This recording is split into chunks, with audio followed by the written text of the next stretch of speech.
Mercury is the planet long associated with Hermes, messenger of the gods. He who comes down to earth, very often with a new perspective, a new way to view a problem. And in these next few canti, or verses, this is very much what Dante is guided to do.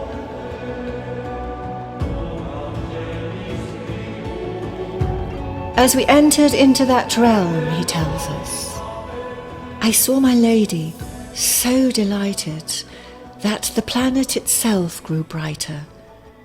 A cluster of radiant souls drew near, he continues, and every shade approaching us appeared glad through and through, so luminously shone its flooding joy before it as it neared. And all cried out, Behold, someone who will increase our love. And as each one came to us, the shadow seemed filled with delight, judging by the bright glow that came from it. The light whose radiance runs through all the spheres illumines us, one of the souls then says. And if from us thou seek light, take thy will of us and sate thine ears. How lovely it is that the souls appear so sincere in their wish to assist him, and have come down from their dwelling place in the Empyrean to share with him their own struggles on earth. And Dante is bursting with questions, and he looks to Beatrice for her approval. Ask, nor fear thereof, she counsels. Trust them as though the gods themselves should speak. Now Mercury is the planet within medieval cosmology most associated with justice, hope, and ambition. Here, Dante encounters those who did all the right things in life, who were good and true, but secretly, sometimes unbeknown to themselves, pursued hidden self-serving agendas. Like Mercury, whose face is so often hidden by the sun, their innermost intentions had likewise been obscured. In this sphere, they must become conscious of their own hidden motives. Now one of these souls, the former Roman Byzantine Emperor Justinian, introduces himself.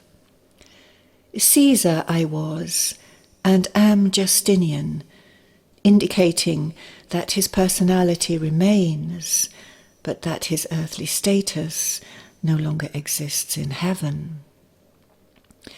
His major achievement in life had been an overhaul and a new codification of Roman law.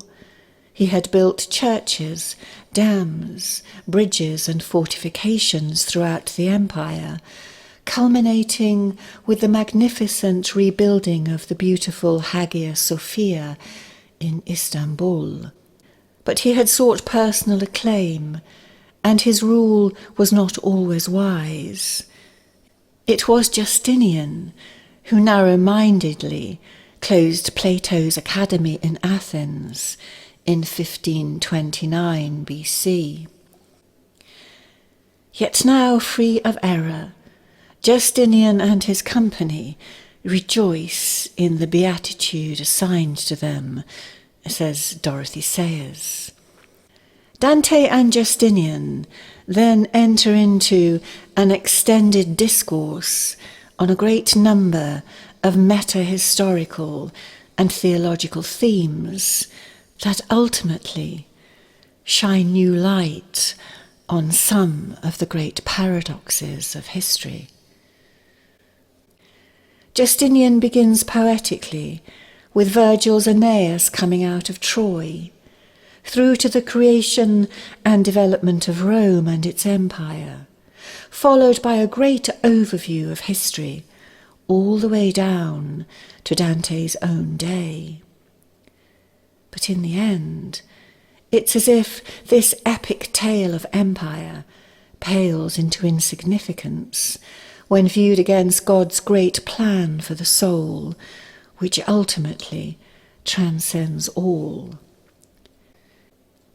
Now, this is not to say that the tragic events of world history are of no consequence, that the everyday affairs of the world are not to be cared about, that we may simply rise above them. No, this is not at all implied. We know by now, if we know anything of Dante, that he cared deeply for the plight of his own times. But there is more to be understood here, more of God's divine purpose. Justinian explains that in order to ascend, he needed to let go of his limited understanding of worldly events, as Dante must. Acceptance is the key, says Mark Vernon. Acceptance that somehow elevates us beyond the fixed categories of justice, with its preoccupation with right or wrong, by understanding that although this applies in some cases, at some times, it's never the full story. Our intellects are like the little planet of Mercury itself, struggling to make sense, to shine a light on complex matters, yet ultimately our minds are utterly outshone by a meaning and a purpose only heaven knows. It's a lot to take in, and even Dante struggles, but Justinian hasn't finished yet, and concludes his long address with difficult remarks about the notion of the justice of the sin of the fall being avenged by the crucifixion. It is a notion that greatly troubles Dante, most especially in the light of insights gleaned so far. But it will not be until Justinian and his companions depart to the Empyrean that he will be able, with Beatrice's help, to grasp what is being presented to him. Well, soon the souls begin to sing, Hosanna Sanctus Deus Sabaoth, Hosanna, Holy God of Hosts. And they rise up then, Dante tells us. And I saw him singing, revolving to his own note, and he and the others moved in dance, and, like the swiftest of sparks, suddenly veiled themselves from me in the distance. But Dante still has his burning questions. The notion of a vengeful God, though not uncommon, sits uneasily with him. Beatrice reads his mind and speaks to him, addressing his concerns, and she helps him to achieve a new, transcendent perspective, sub specie eternitatis, from the point of view of eternity that we spoke of earlier. Her words here touch upon an important theological challenge to orthodoxy, mounted by the philosopher Abelard in the 12th century, that Dante the poet would have certainly been aware of. Abelard rejected the idea that Jesus' death was a debt paid to God's honour, and that God was vengeful. Jesus died as a demonstration of God's love, he wrote, a demonstration which can change the hearts and minds of the sinners, turning back to God. Well, Abelard was eventually excommunicated, yet his notions of the atonement have persisted throughout the last millennium. Complex matters indeed, yet the canto forces us to contemplate them. and alongside Dante the Pilgrim, to once more elevate our own consciousness, if we can, to a point beyond duality, beyond black or white, right or wrong, to a third way of knowing, commensurate with a deeper wisdom.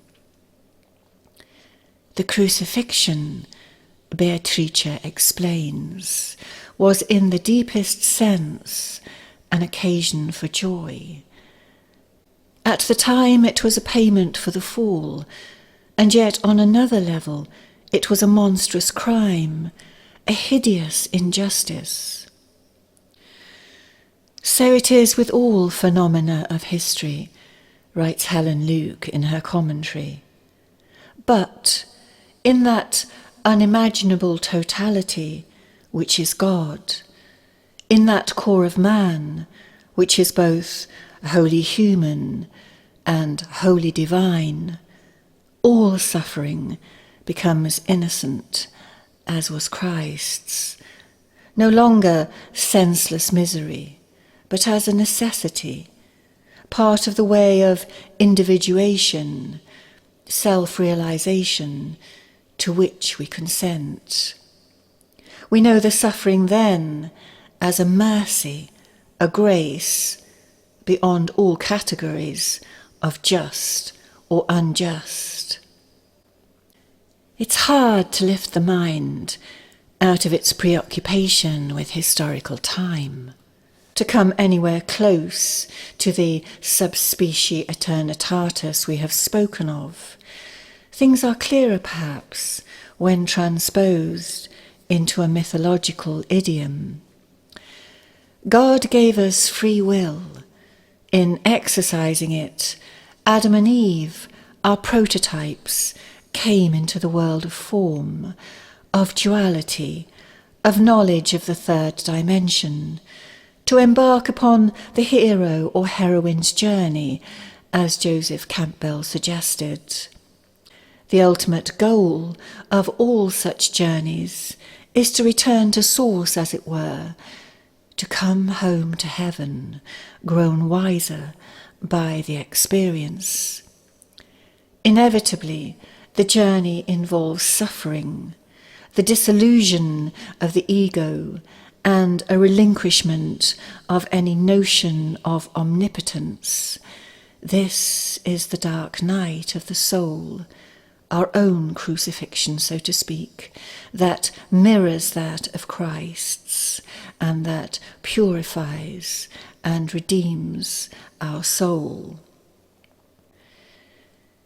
In his lecture, The Psychology of Redemption in Christianity, Canadian clinical psychologist Jordan Peterson discusses the idea from a psychological perspective, comparing it in part to ideas of transformation in psychotherapy.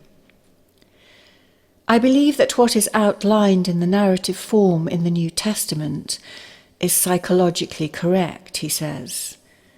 To be redeemed is to aim at the highest value, to sacrifice what's no longer useful and valid in the self, and to tell the truth. And the consequence of that is existence in a deep state of meaning that justifies the tragedy of being and the possibility of transforming your own life in the most beneficial, positive direction, while simultaneously doing that for the people around you. And that's redemption. Throughout, we have been trying to fathom Dante's words in relation to the traditional medieval four-tiered system of interpretation, the literal, allegorical, moral, and anagogical, subspecie aeternitatis, as it were. A possibility throughout the Commedia, of course, but nowhere more apparent than in the Paradiso. But it is not easy. We do not understand the bigger picture. How can we? Even Dante struggles, as we have said. even at this high point in his journey. But with the help of Beatrice and the generous souls who help him, he finally understands. He gets it, so to speak, and all at once, as is the way with such breakthroughs, the pair find themselves rising to a different realm completely, to Venus, the heaven of love. Dante and Beatrice arrive in the third sphere, il cielo de Venere, the heaven of Venus, the morning and evening star, courting the sun, as Dante poetically describes her, rising and falling at his nape and brow. Here, the spirits are so filled with love, says Clarke, that to give pleasure is also to receive it. This is the divine aspect of love, that it increases by being mutually experienced, and that shared love is not a loss, but an addition. I did not notice my ascent to it, says Dante, yet I was sure I was in Venus when I saw my lady grow more beautiful. A group of swirling lights approach. Hosanna sounded in such a manner that ever since I have not been free of the desire to hear it again. Dante speaks with 4 of their number, an old true friend, a harlot, a troubadour, and a passionate, unconventional woman, all of whom have loved deeply with full and generous hearts. Each has their tale to tell, but we will focus upon just one, Cunizza, the passionate. She had been an old woman when Dante knew her in Florence, yet as a young girl she had been the lover of Sordello, the poet we met in the Purgatorio. She had 3 marriages after that and travelled widely. At first glance, she is not dissimilar to Francesca from Canto 5, Inferno, for she too had been overmastered by love. Yet Cunizza is in heaven, not hell. Why? Both were swirled around by love, yet after much reflection, Cunizza shifted to another level of love completely. As Helen Luke explains it, Francesca's desire remained centred on Paolo as a mere projection of her own inner longing, and she circled aimlessly, forever bound to his image. Cunizza, we may be sure, through long years of struggle and suffering, had won through to a reality of relationship and compassion, and all her wandering desires had become one in the wheeling dance around the centre which is love itself. There is such a massive difference here between these two that so perfectly portrays the crucial difference between mature and immature love, the latter commonly exhibiting an unhealthy projection of all things good onto the object of one's affections, only to discover at some later, almost inevitable moment, when the projection slips, that the previously adored one is disappointingly only human after all. Nowhere in the Commedia, says Luke, do we see so clear a revelation of the fact that the 3 realms, of the Inferno, Purgatorio, and Paradiso are not places in the literal sense, but states of mind. As Jung so often said, writes Luke, the choice between them lies in the individual's conscious standpoint and willingness to confront his egocentricity. In the end, and this is true for all lovers, here in the sphere of Venus or elsewhere throughout the Commedia, it is not who we love that counts, but as Luke explains, whether that love leads to an increasing consciousness through the sacrifice of the greed of the ego, or whether it leads to a gradual swallowing up of the personality into the hell of concupiscence. And this is why we should not be at all surprised to find prostitutes, homosexuals and heretics, all those that would have been condemned in 14th century Europe, together with the angels in heaven's highest heights.